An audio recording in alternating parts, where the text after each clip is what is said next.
quando nós saciamos a nossa sede em Jesus, que é a nossa fonte de água viva, e quando nós nos alimentamos em Jesus, que é o pão da vida, a tendência é produzirmos muitos frutos. E é sobre isso que eu quero continuar a falar com você.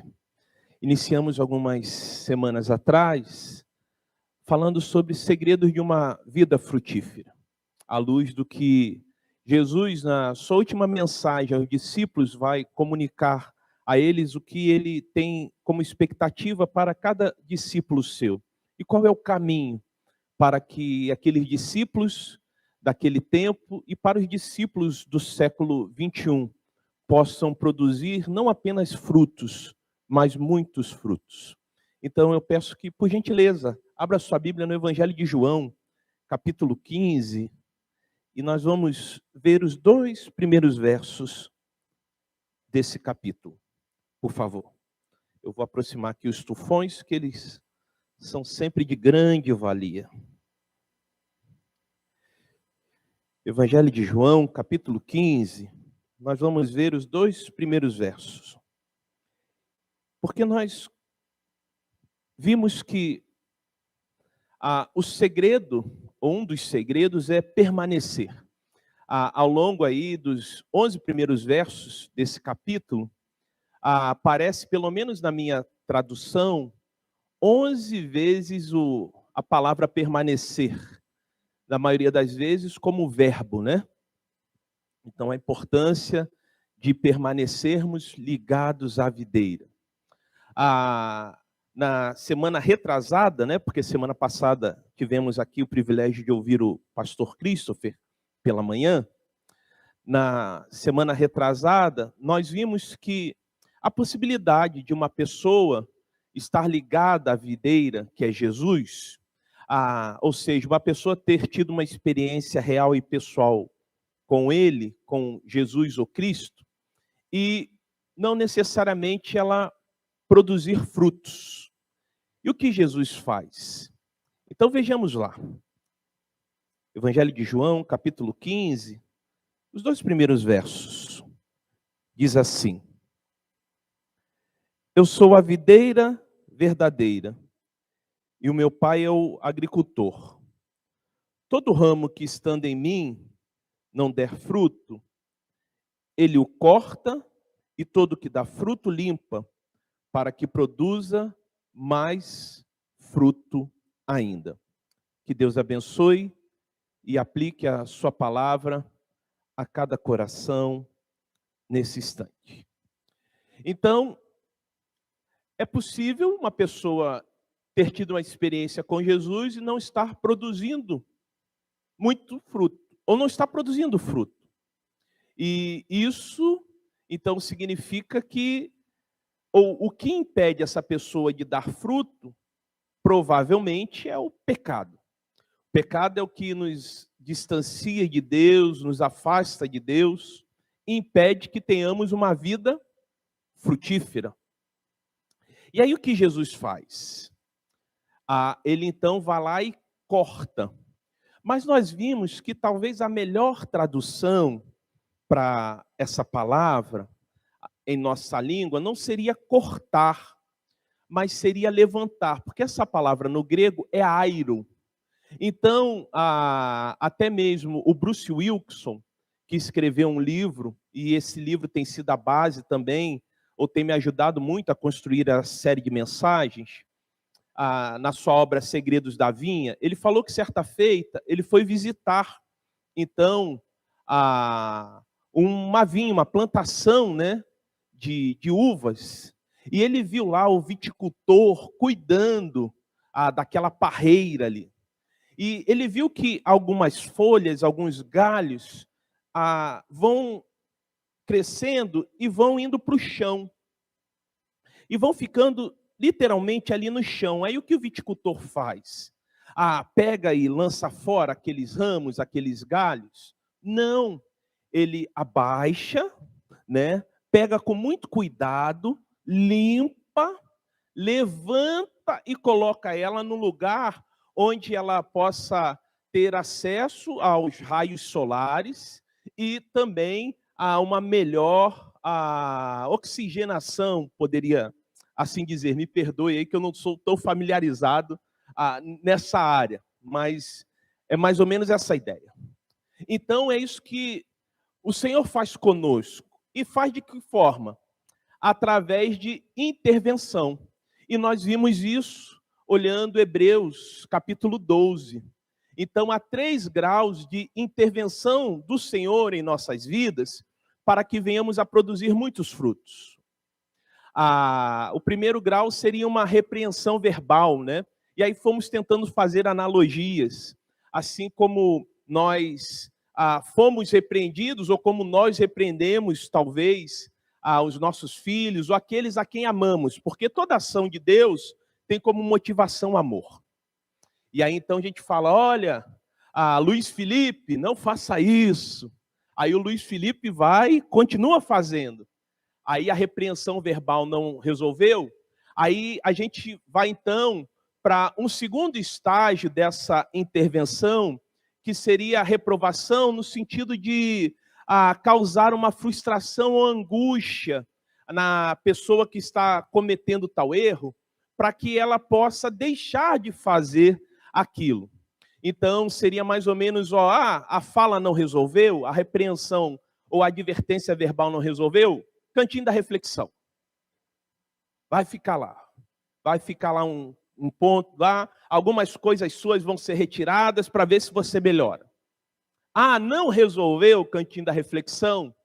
Aí diz lá o texto, né? Depois você veja com calma e quiser, olha essa mensagem com detalhes lá no domingo retrasado. Vem o açoite.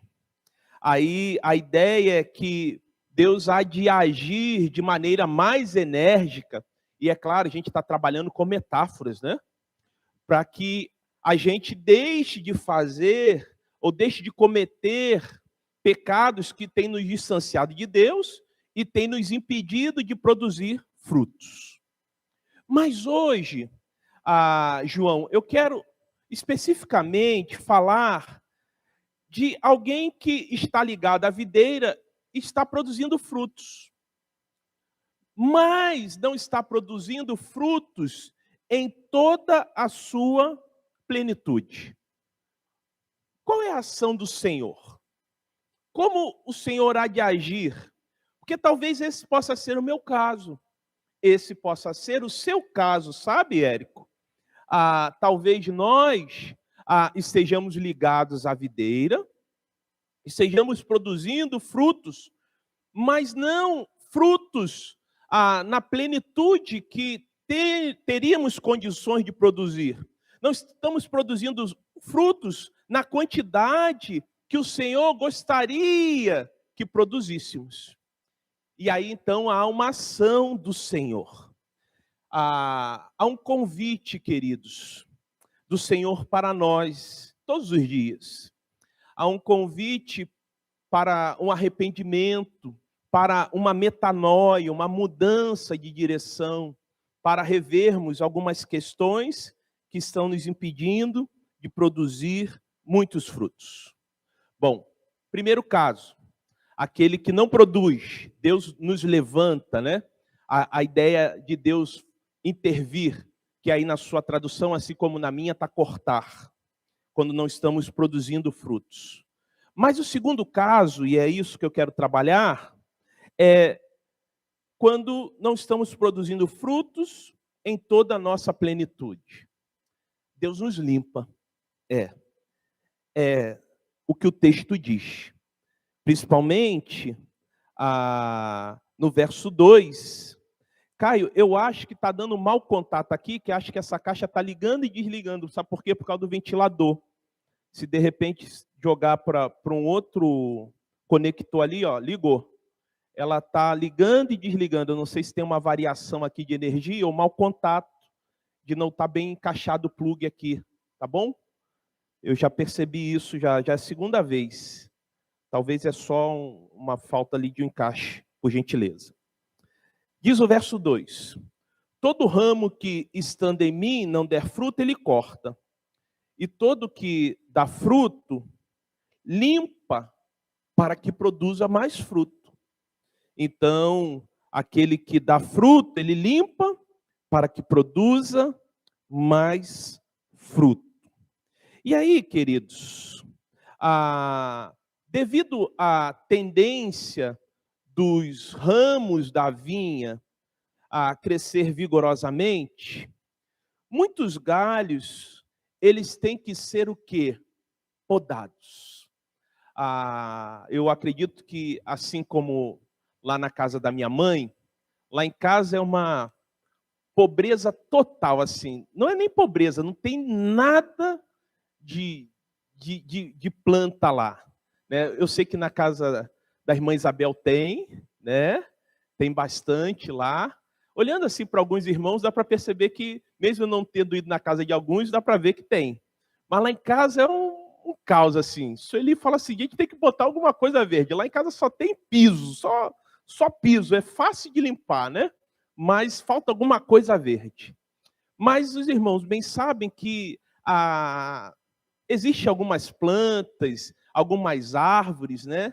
Que para que elas possam produzir ali, possam crescer belas, bonitas, viçosas, elas têm que ser podadas, né? Irmã Ruth tem lá também, irmã Ruth? Também, né?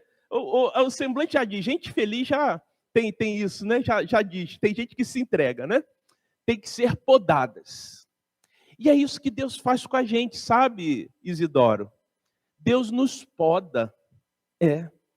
Essa é a ideia aqui. Essa é a ideia.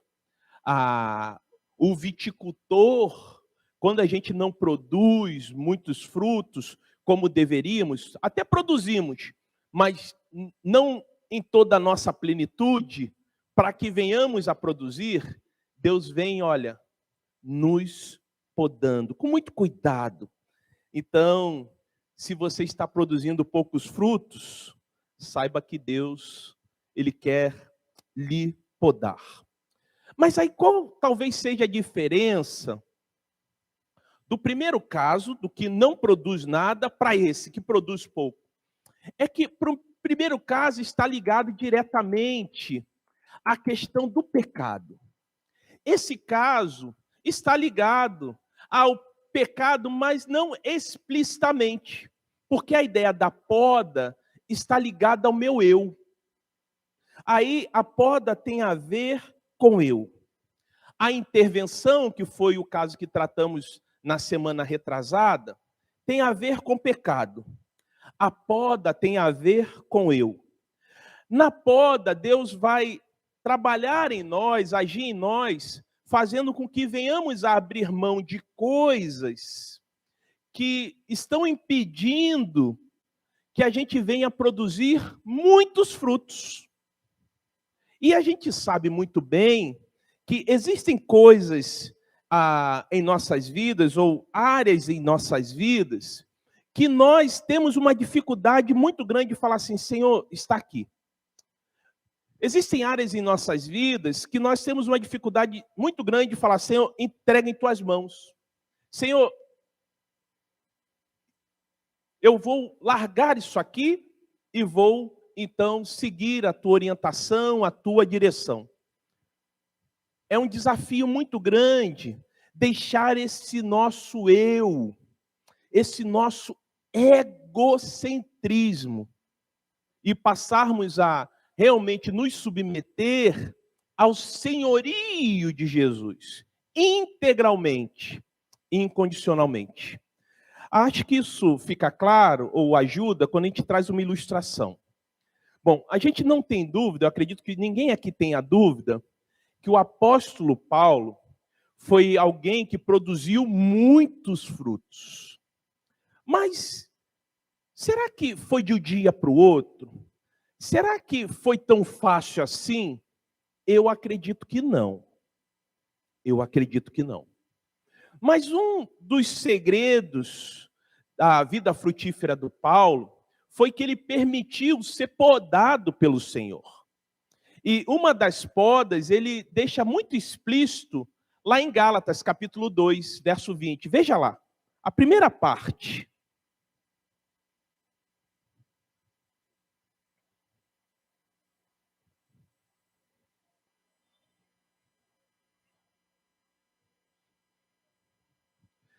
Gálatas 2, verso 20, por favor.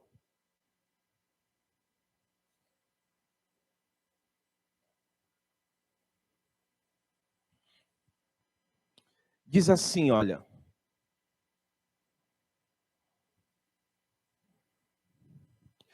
Já estou o quê, irmãos? Crucificado com Cristo. Logo, já não sou eu quem vive, mas Cristo vive em mim. Essa ideia de já estou crucificado com Cristo é o meu eu está crucificado com Cristo. E logo, agora quem vive em mim, quem manda na minha vida integralmente, incondicionalmente, Ketelém, é Jesus. O meu eu foi crucificado na cruz do Calvário. Eu deixei lá. E isso é muito significativo, porque isso não sai apenas dos lábios do apóstolo Paulo. Isso sai dos seus lábios e é demonstrado através da sua vida. Ontem eu estava lendo aquela passagem do apóstolo Paulo, quando ele reúne, né, os líderes lá da igreja de Éfeso, em que ele ia para Jerusalém e não ia voltar mais, né? Então, um momento muito impactante ali, porque ele ficou um longo período com aqueles irmãos, muitos ali foram discipulados por ele. E há um momento em que ele vai dizer assim: em nada considero a minha vida como preciosa, contanto que complete o ministério que recebi do Senhor. Mas qual era o segredo, um dos segredos dele ter esse desprendimento todo? É porque ele se entregou integralmente e incondicionalmente. Está aqui, ele crucificou o seu eu. Cristo habitava nele e guiava a vida dele totalmente. Ou você acha que era fácil para ele ir para alguns lugares em que ele sabia que seria apedrejado, seria maltratado, seria acusado injustamente? Ou você acha que era fácil para ele, por exemplo, duas cartas que eu tenho na minha mente, quando ele escreveu, ou quando ele ditou para alguém escrever, aquelas cartas foram banhadas, foram produzidas em lágrimas, que foi a primeira e a segunda carta escrita aos Coríntios. Uma comunidade que ele passou ali 3 anos. Ele gerou aquela comunidade. E aquela turma agora está dizendo que ele não é um homem de Deus. Aquela turma está vivendo uma vida de pecado, uma vida de divisão. Será que não é fácil? E ainda continuar pastoreando e se preocupando com aquele pessoal? Mas é porque ele crucificou o seu eu. Então, a poda tem a ver com o meu eu. Não foram essas situações difíceis que impediram o apóstolo Paulo de produzir muitos frutos. No livro Segredos da Vinha, do Bruce Wilkinson, uma experiência que ele relata de um senhor que havia se aposentado e ainda numa idade tranquila, né, um jovem senhor, e ele falou assim: agora que eu me aposentei, eu vou aproveitar para desfrutar da aposentadoria, né? Vou viajar, conseguir construir um patrimônio razoável, vou viajar, vou jogar golfe e vou aproveitar. E aí Deus falou para ele: não, agora que você está aposentado, eu quero que você vá para o campo missionário. Senhor, eu já dei a minha cota de contribuição, eu já fiz a obra já. Não, eu quero que você vá para o campo missionário. Mas e o que aconteceu? Esse homem foi para o campo missionário. Ele poderia muito bem dizer assim: eu não vou. Eu vou viajar, eu vou jogar golfe E de vez em quando, uma vez por ano, eu vou fazer um projeto missionário, eu vou até contribuir mais para missões, mas não, querido, não foi isso que ele fez. A podar envolve retirar algumas coisas. Podar envolve abrir mão de algumas coisas que nós gostaríamos de fazer. Às vezes não há possibilidade de conciliar aquilo que gostaríamos de fazer e aquilo que Deus gostaria que nós realizássemos. Não. Em algum momento Deus vai solicitar que venhamos abrir mão de algo. A capacidade da vinha crescer, ela aumenta a cada ano, mas sem a poda intensiva, a planta enfraquece e a colheita diminui.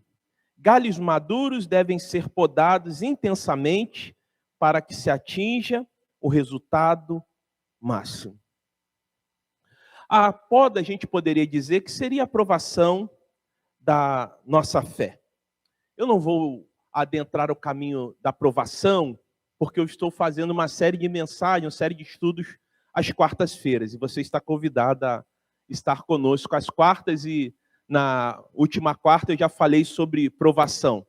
Então, transformando provações em triunfos. Acesse o culto lá.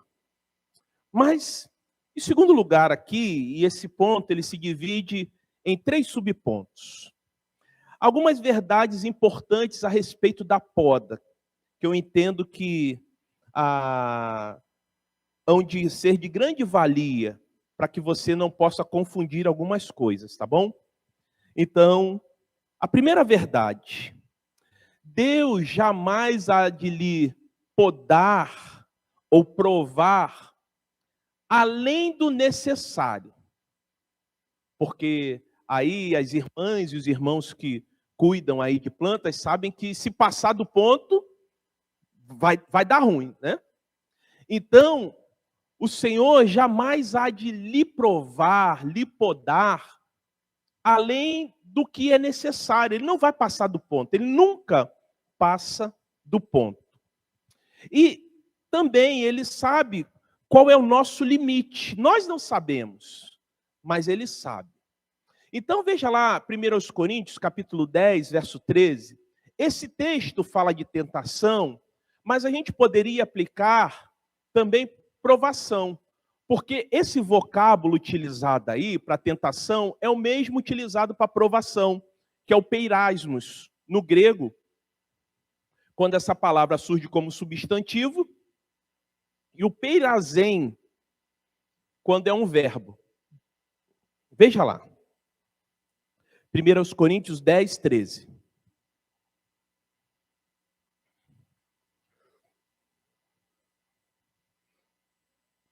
Diz assim: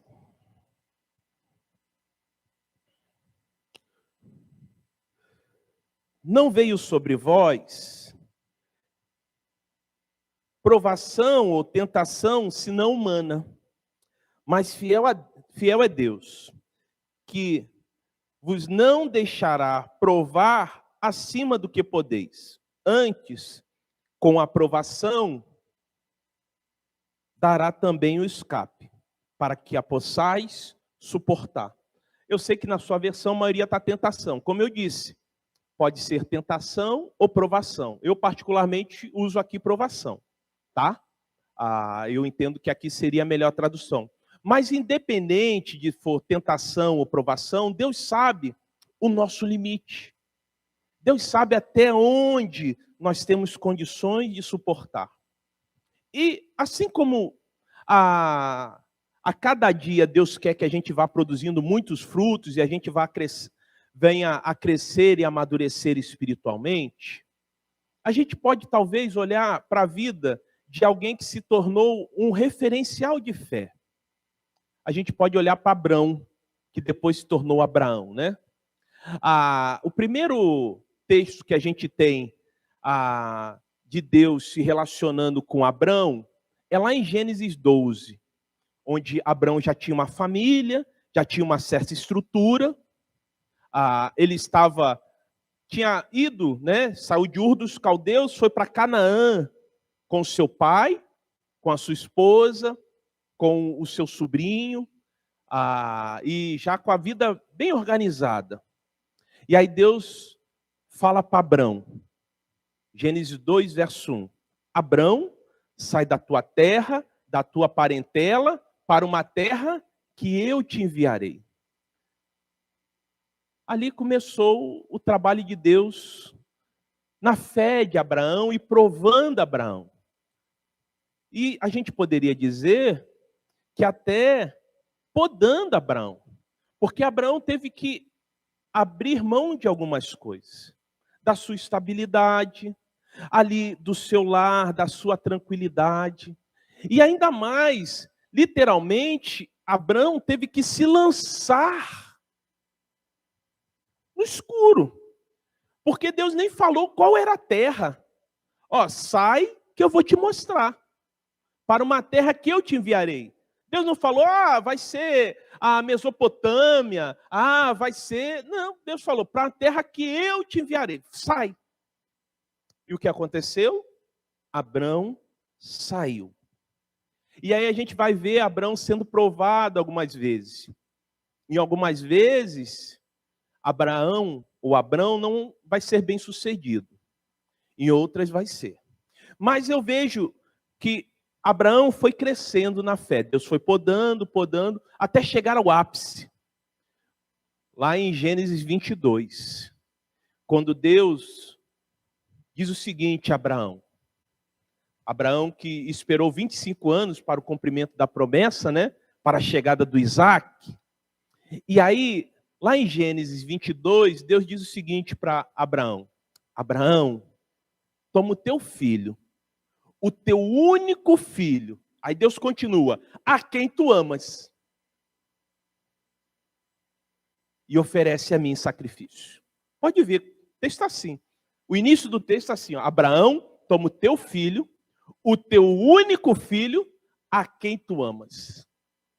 Deus sabia o quanto Isaac representava para Abraão e para Sara. E Deus vai pedir justamente o Isaac.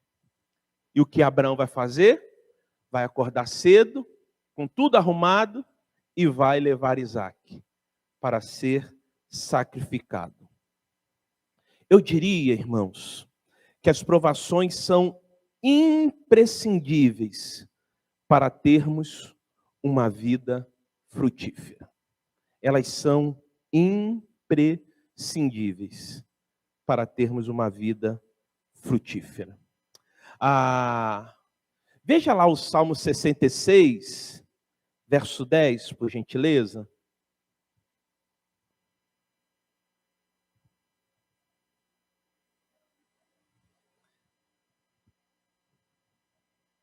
E diz assim, olha. Salmo 66, verso 10. Pois tu, ó Deus, nos provaste, acrisolaste-nos, como se acrisola a prata. Acrisolar é limpar o metal, é tornar o metal puro.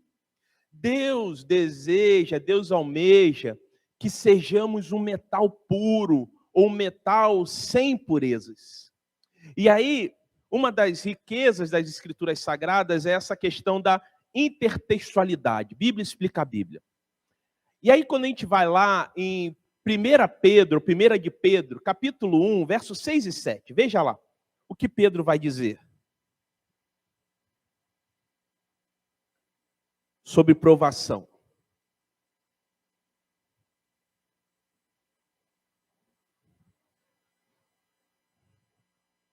Diz assim.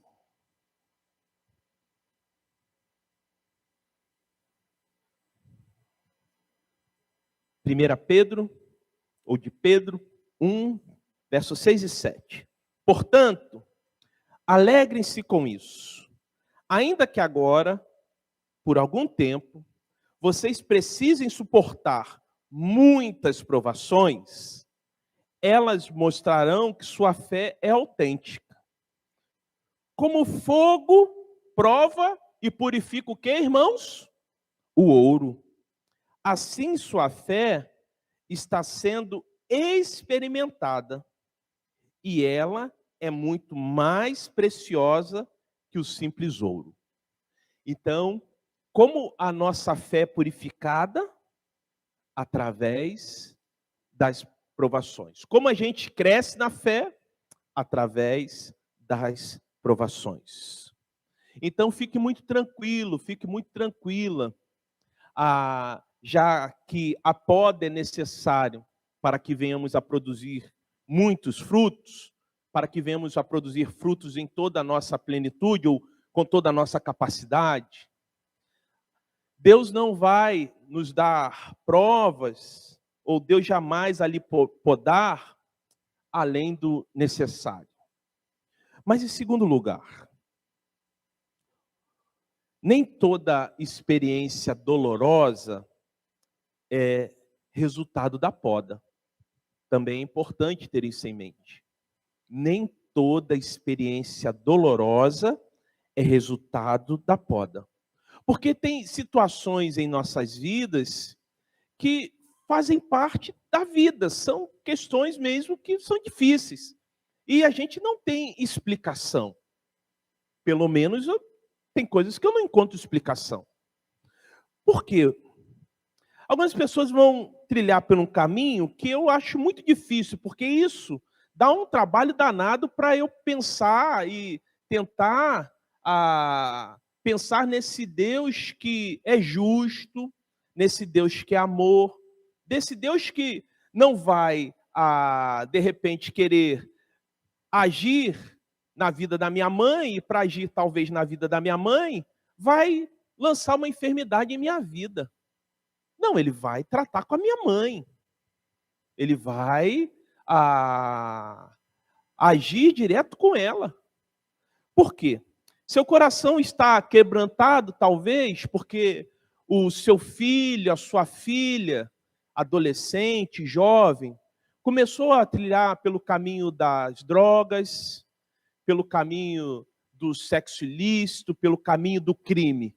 Aí você vai dizer, Deus está me podando. Não está lhe podando, querido. Não está lhe podando. Deus não trilharia por esse caminho de fazer seu filho sofrer para podar você. Agora, toda dificuldade que eu e você enfrentamos é uma oportunidade de permitirmos que Ele venha agir em nossa vida com abundância. Agora dizer, Deus então fez que o meu filho fosse para as drogas, Deus fez então que o meu filho fosse para o mundo do crime, Deus fez que o meu filho fosse para o mundo da promiscuidade para me podar. Não. Não vejo dessa forma. Eu vejo que as dificuldades que todos nós enfrentamos, elas são oportunidade de Deus manifestar a sua grandeza, de nós nos achegarmos mais a Deus. Depende de como a gente lida com isso. Agora, nem toda experiência dolorosa é resultado da poda. Agora, tem gente que através de experiências dolorosas aproveita essa oportunidade para se chegar a Deus. E tem gente que, talvez com experiências muito parecidas, se distanciam e se revoltam com Deus. Então, depende de cada pessoa. Eu, por exemplo, vivenciei uma experiência muito marcante no meu ministério. E na minha caminhada mesmo, enquanto cristão. Eu conheci um senhor, saudoso senhor, porque já está nos braços do Pai. E esse senhor, ele era policial militar, e aquele policial que fazia justiça com as próprias mãos. Já deu para entender como ele agia. Era alguém que colocava ordem no bairro, a patrulha dele ali da Zona Norte, o final de plantão dele era subir um daqueles morros da Zona Norte e realmente tentar deixar o mundo mais seguro. E aí vocês sabem que, tanto é que a Patamo, a guarnição dele era a mais temida. E esse senhor era casado com uma irmã lá da Central, minha ovelha. E essa irmã orando muitos anos por esse senhor. Ele, quando a gente tinha contato, né, muito educado, cordial. E passado um tempo, ali na subida da Grota Funda, né, na serra ali da Grota Funda, não tinha um túnel ainda. Esse senhor estava trabalhando, fazendo segurança do então prefeito César Maia. Me lembro com muitos detalhes, a memória, porque foi uma experiência muito marcante. Ele sofreu um acidente de moto, ele estava indo trabalhar de moto, estava indo para a casa do César Maia, né? E ele, então, perdeu uma de suas pernas.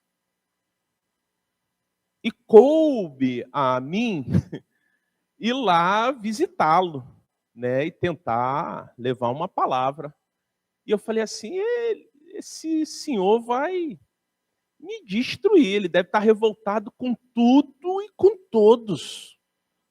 Conhecendo o estilo dele, né? E aí passou um tempo, ele teve condições de receber visitas, e fui eu lá com muito temor e tremor do Senhor. E talvez um pouquinho de temor dele também, né? E quando cheguei a esse senhor, a gente conversando, e ele me recebeu muito bem, muito bem. E aquele senhor, em vez de estar revoltado com Deus, sabe o que ele me disse? Ele falou, pastor, eu dou graças a Deus, porque eu só perdi a perna, eu podia ter perdido a vida. E sabe o que aconteceu com esse senhor? Ele se converteu através dessa experiência extremamente dolorosa. Perdeu a perna, mas ganhou a vida eterna. E esse senhor que fazia justiça com as próprias mãos, a sua esposa trabalhava no departamento infantil com a Daísa. E sabe o que ele começou a fazer? Começou a acompanhar a esposa dele. Ele veio aqui algumas vezes. E ele começou a trabalhar com a esposa e começou a trabalhar com crianças de forma preventiva para que crianças não adentrassem ao mundo do crime. Olha só. Olha que bonito. Mas agora, eu não vejo que Deus fez ele perder a perna para ele se converter. Eu vejo que, por uma fatalidade da vida, ele perdeu a perna. E ele aproveitou aquela situação para ter um encontro real e pessoal com Jesus. E assim ele entendeu. Ele não disse que Deus tirou a perna dele para ele ganhar a vida eterna. Então, tenha isso em mente. Porque nem toda experiência dolorosa é resultado da poda. Mesmo diante de um problema difícil, nós temos a oportunidade de crescer e amadurecer a nossa fé em Deus. Sabendo que aquela situação, por mais dolorosa que seja, ela pode contribuir para o nosso crescimento e amadurecimento. Porque aí a gente entra em Romanos 8, 28, que eu já disse para vocês, que para mim é um versículo que eu só entendo pelo caminho da fé. Todas as coisas cooperam para o bem daqueles que amam a Deus. E por último, e não menos importante, a dor da poda, ela vem agora, mas o fruto virá depois.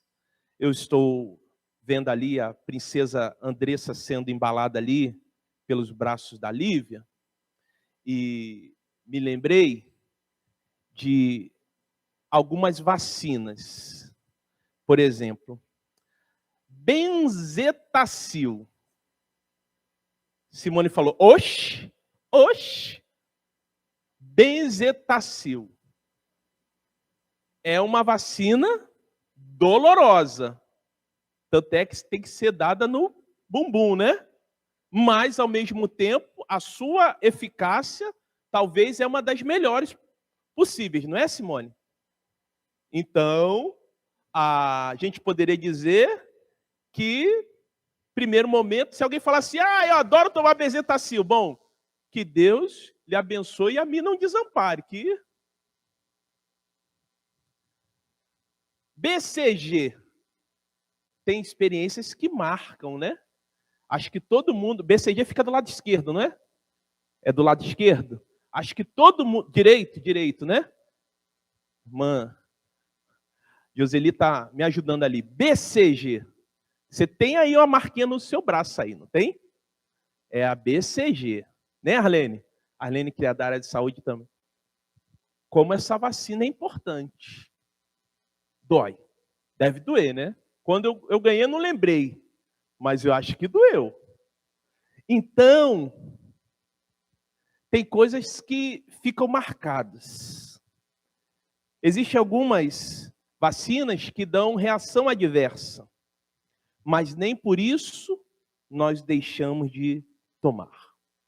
A dor da poda vem agora, mas o fruto virá depois. Pastor, não entendi. Aí o senhor embolou tudo. O senhor está confuso hoje. Deixa eu tentar te ajudar. Qual foi o melhor rei que Israel já teve? Vamos lá. Melhor rei, Sandro, salva a turma aí. Davi. O melhor rei que o povo de Israel já teve. E como foi a trajetória de Davi? Principalmente depois que ele se alistou no exército de Saul e derrotou Golias. O que Davi fez para que o rei Saul começasse a persegui-lo? Davi teve que fugir, teve que ficar escondido nas cavernas, né? O Salmo 142 é um dos mais belos salmos. A irmã Selma não está aqui, ela bem sabe que é um dos mais belos salmos que eu gosto. Com a minha voz clamo ao Senhor, com a minha voz ao Senhor suplico. Diante dele a prostrar-me eu estou, diante dele expõe a minha aflição. Esse salmo foi produzido na caverna de Adulão. Davi fugindo do rei Saul.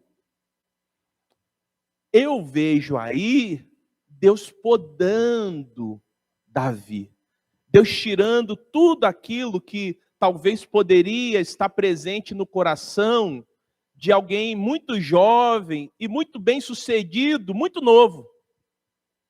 Arrogância, soberba, se achando o máximo. Você não vê esses traços em Davi. Pelo menos eu não vejo isso. Ele teve lá o seu erro e um dos grandes erros. Errou assim, como poucos, né? Com Batseba e com Urias. Uma covardia sem igual. Mas agora, qual foi o homem que foi chamado um homem segundo o coração de Deus? Davi. Foi sendo podado, trabalhado. Tanto é que se tornou um referencial como rei.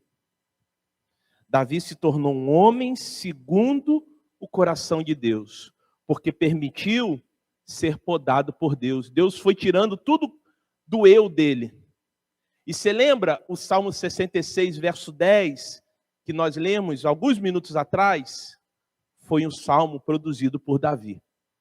Deus acrisolou Davi, tirou todas as impurezas que haviam em Davi. A poda causa dor, mas uma dor necessária e que no futuro nos trará benefícios. Assim como, pense, né? Uma benzetacil. Né? Mas daqui a pouco você está inteiro. A BCG, como faz diferença. E aí, queridos, talvez você esteja produzindo frutos, mas será que está produzindo em toda a sua plenitude? talvez o Senhor precise lhe podar. Deus deseja retirar o que está impedindo você de realizar todos os propósitos dele em sua vida. Talvez a grande questão não necessariamente esteja num pecado, esteja no seu eu. Talvez você precise crucificar o seu eu, fazer como Paulo. Já estou crucificado com Cristo, e não mais vivo eu, mas Cristo vive em mim. E aí lembre-se que se a poda é necessária, Deus jamais há de lhe podar além do que é preciso. Lembre-se que nem toda experiência dolorosa é resultado da poda. E lembre-se, a poda causa dor, mas uma dor que há de trazer no futuro muitos benefícios. Termino dizendo que a disciplina que é para nos corrigir e nos levar de volta ao caminho, a poda é para sermos mais produtivos. A disciplina termina quando nos arrependemos do pecado. A poda só terminará quando o Senhor concluir a sua obra em nós. E quando isso há de acontecer? Na glorificação. Enquanto estivermos aqui, o Senhor sempre vai podando. Permita-se ser podado, ser podada pelo Senhor, para que você, para que eu, para que nós venhamos a produzir muitos frutos.